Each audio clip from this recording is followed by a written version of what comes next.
Hi, this is Michael, and this is my review of the Penclic Mouse B2. This is unquestionably the most odd mouse/pointing device that I have ever had the occasion to use and or test. It looks pretty cool. I mean, it's certainly packaged in a very interesting fashion. It all comes apart like this.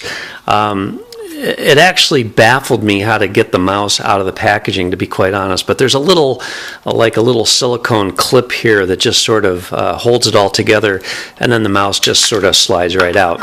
So, having gotten past that obstacle, here is the mouse, and then inside you're also going to get a little micro USB charging cable that it's got a little spring-loaded mechanism in there, so it retracts automatically when you're done using it.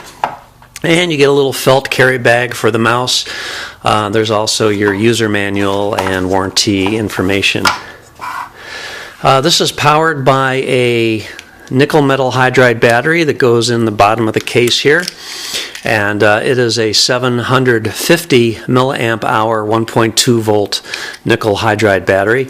Also on the bottom is the on-off switch for the mouse, and then this is the Bluetooth pairing button. And then on the end, this is the cover for the micro USB charging port, and then here is the mouse. Now, when I first got this, before I even started to use it, I was under the false impression that this part was actually going to be controlling my cursor, but that is totally not the case whatsoever. This is a mouse, and it works just like any other mouse that you've ever used. It has a scroll wheel right here, scroll wheel, and then the buttons, instead of being on the mouse itself, the buttons are on the vertical shaft here. So you've actually got 5 buttons, 2 here, and then this whole larger part is a button. And then the shaft itself rotates. So presumably you can rotate this to fit your hand in the best possible way. So you use it as a regular mouse. You can either hold on to it just like a pen and maneuver the mouse, or you can hold onto it just like you would any mouse, and this sort of would just get cradled between your fingers there. I found, I've been using this for 2 weeks now, on and off, and this just does not work very well for me. It works well enough as a mouse, I guess, but I just found it extremely awkward to operate the buttons. They just don't seem to be in the right place for me. The only button that really worked well is this one, this big one.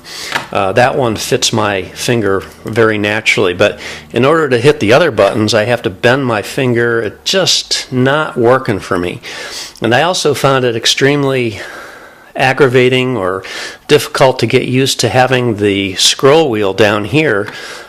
Just really hard for me to operate this.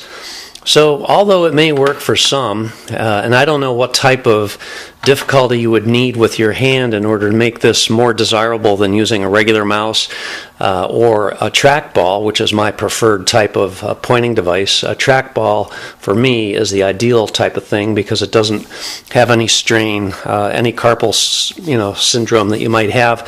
For me, is completely eliminated by using a trackball. But for me, this just didn't cut it. I'm just going to rate this okay. For me, it just was very uncomfortable to use. I did give it a good amount of time to try to adapt to it, and just not my cup of tea. If you have any questions, leave me a comment. I'll answer it if I can. Otherwise, thanks for watching. Have a great day.